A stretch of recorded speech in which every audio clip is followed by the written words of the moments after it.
Hi అండి, అందరికీ నమస్కారం. Welcome to my channel. ఈ వీడియోలో కొంప ముంచిన రీకౌంటింగ్ అండి, బాలినేనికి భారీ ఆధిక్యం, పూర్తి వివరాలను ఈ వీడియోలో తెలుసుకుందాం. వీడియోని ఎక్కడే కానీ స్కిప్ చేయకుండా ఎండ్ వరకు చూడండి, అప్పుడే పూర్తి ఇన్ఫర్మేషన్ అర్థమవుతుంది.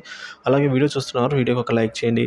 ఫ్రెండ్స్, ఇక విషయానికి వచ్చినట్లయితే మాజీ ఎమ్మెల్యే బాలినేని శ్రీనివాసరెడ్డికి ఈవీఎంలపై అనుమానం వచ్చింది.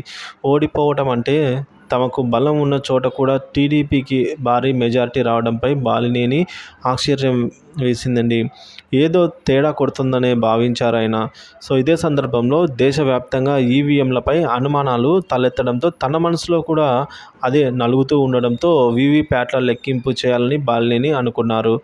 ఈ మేరకు 12 పోలింగ్ బూతులపైన బాలినేని అనుమానం వ్యక్తం చేస్తూ వాటిలో లెక్కింపు చేపట్టాలని కోరుతూ ఎన్నికల సంఘానికి 5.5 లక్షల మేరకు చెల్లించారు. అయితే ఎన్నికల అధికారులు చావు కబురు చల్లగా చెప్పారు. కేవలం మాక్ పోలింగ్ మాత్రమే చేస్తామని అయితే ఎన్నికల సంఘం స్పష్టం చేసింది. దీంతో బాలినేని మళ్ళీ హైకోర్టును ఆశ్రయించాల్సిన పరిస్థితి. ఏ రకంగా చూసినా ఎన్నికల సంఘం తీరు ఈవీఎంలలో ఏదో జరిగిందనే అనుమానాలని పెంచేదిగా ఉంది.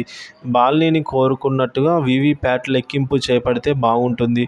ఆ పని చేయడానికి ఎన్నికల సంఘం ఎందుకు వెనుకంజ వేస్తుందనే ప్రశ్న ఉత్పన్నమైంది. మాక్ పోలింగ్ వల్ల ప్రయోజనం ఏమీ ఉండదు. మాక్ పోలింగ్ చేయాలని ఎన్నికల సంఘం ఎందుకు అనుకుంటుందో దానికే తెలియని వైసీపీ నాయకులు అంటున్నారు. ఏది ఏమైనా ఈవీఎంల లెక్కింపును బాలినేని కోరినట్టుగా చేయకపోతే అనుమానాలు మరింత బలపడడమే తప్ప దానికి ముగింపు పలికే అవకాశమే ఉండదు.